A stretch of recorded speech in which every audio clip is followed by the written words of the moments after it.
दरम्यान विरोधकांनी सत्ताधाऱ्यांच्या चहापानावर बहिष्कार टाकलेला आहे। अधिवेशनात विरोधक एकत्र राहून सरकार विरोधात भूमिका घेणार आहे आणि यावर एकमत देखील झालेलं आहे। विरोधकांच्या बैठकीतल्या नेत्यांची ही भूमिका आहे। त्यामुळे विरोधकांनी आता सत्ताधाऱ्यांच्या चहापानावर बहिष्कार टाकलेला आहे।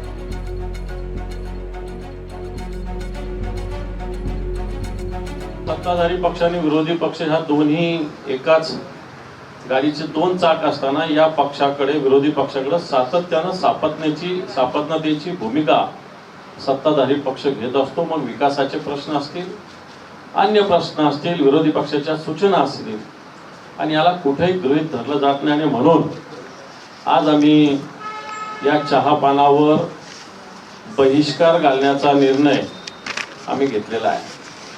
कारण संवाद असायचा तर सगळ्या गोष्टीत असला पाहिजे, परंतु साधं सभासदांना बोलून न देण्यापासून जर सत्ताधारी पक्ष अशा पद्धतीने वागणार असेल तर मला असं वाटतं हा चहापानावर बहिष्कारच योग्य